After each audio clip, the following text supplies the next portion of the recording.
Our new Foreign Minister has this weekend called on the West to heal its rift with Islam. Bob Carr says recent events in Afghanistan are troubling signs about the growing divide between the two cultures. Our next three guests have had feet at one time or another in both camps. They grew up in Christian, or at least nominally Christian households, but as adults they decided to convert to Islam. So what prompted the switch? Susan Carland is a lecturer at Monash University in Melbourne. David Stanley is an electrician from Sydney, and Stacey Mohammed is a 25-year-old mum from Brisbane. Good morning to you all, and thanks for joining us. Good morning. Susan, if I can start with you, what prompted your decision to convert to Islam?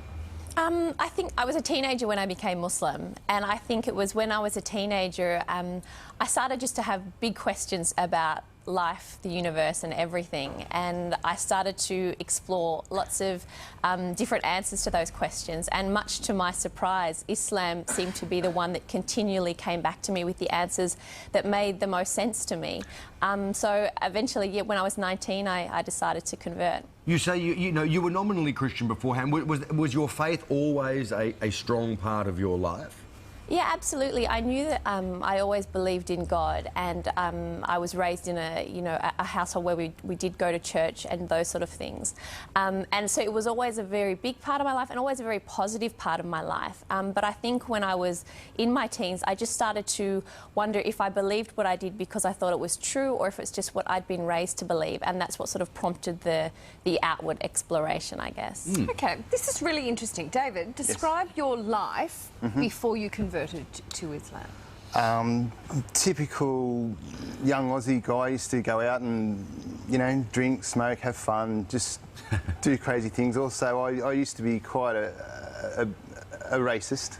Yeah, right. Yeah, and I didn't like Muslims at all. What did you know about Muslims before you became what I thought I knew about Muslims? OK, so firstly, what I thought of Islam is I actually thought Islam was a place, and Muslims came from this place, and they hated everyone, and whoever wasn't a Muslim, I thought they wanted to convert them, and that was it. They're all from Islamabad. Yeah, pretty much. Yeah. What was the thing that made you go, this thing that I don't know anything about, Well, I now want to join up to? I very quickly, within the first minute of a conversation, I very quickly realised that my perception of Muslims and Islam was completely wrong, and straight away I started questioning myself and who I was and who I thought I was, and they were two completely different people. And so looking at you now, I mean, most people have a vision in their heads of what a Muslim man in Australia looks like, and it doesn't look like you. How has your life changed since you converted? More on a personal level, physically, like looking after myself a bit better, not drinking, not smoking, which I really wanted to fix up quite some time prior to that, but I just needed that initial kick. And just being a better person, not judging people the way I used to and denied that I did. Just more look at myself and fix myself instead of worry about what's happening out there. So more thoughtful about your own life. Yeah, which then cascades throughout to other people that you interact Just with. before we need to bring Stacey in as well, but I just really want to say, what was it other religions do you think are not as introspective? There's obviously not as much focus on health, but they don't force you to be a better person? No, totally not. It just wasn't working for me. Yeah, like I tried, other things, and in my heart it just wasn't sitting right, I'm not saying anything wrong about them, just for me it didn't work. So Stacey, you also had what many would describe as a typically Australian upbringing. Can you tell us about that, and also about how your family reacted, I suppose, when you told them you were planning on converting to Islam? Yeah, my family, they're very supportive. I grew up in a very small country town in northern New South Wales. I had a great upbringing. I had a loving family. I'd say I was probably agnostic.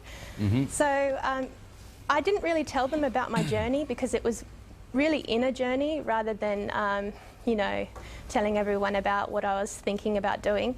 And I started about 2008, so when I told them in 2010, they already had sensed that there was some changes within, so They handled it really good. And I would say that we're probably closer now that I'm a Muslim Yeah. than before. Very interesting. Stacey, when you hear about a terrorist attack that is carried out in the name of Allah, what does that, how does that resonate with you? And how far removed is that sort of behaviour from your actual religion?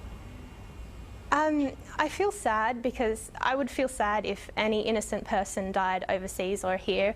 Doesn't matter what religion, any innocent person's death is quite sad. But I also feel sad because my religion is misrepresented, and I know in myself what Islam is, but you can't really show that on a 30-second news clip every night. So it's quite complex. And I feel like quite sad because I'm going to be representing Islam and people are going to look at me like I'm linked to terrorism. So Yeah. that's not how I want my life to be and how I want my son's life to be when he grows up. So Yeah. it's quite sad. It's interesting, isn't it? You know, the media and in fact the public, I think, concentrate on the excesses of a particular group of Muslims, Totally right, regards to the treatment of women, for example, regards to you know, terrorist activity. But we don't look at the Irish, for example, who blew each other up for, you know, 100 years and say, oh, it's because they're Christians, they're all terrorists. You know, we don't look at people in the deep south of America who have a very strict attitude towards the place of women in their house and feel fearful of them because of the way they treat their women, you know. I guess it's one of those things. It's about education, isn't it? Totally, Islam did become, you know, post September 11, a religion that Yeah. was not really known about and therefore feared. And then all of a sudden, it's, oh wow, it's all this killing because of Islam, and so Yeah. of course it's going to instill the fear into normal everyday people. I mean, So, you know, I think it's a discussion definitely worth having, and we'll have to have it some other time because we're out of time right now. But yeah, maybe we can discuss next time. You know, where Islam itself sits on those extremities of I guess more a cultural thing than a religious thing. Yeah. Totally. Anyway, look, thank you so much for joining us all this morning, Susan, Stacey, David. Thank you very much. Lovely to have your company. Thank you.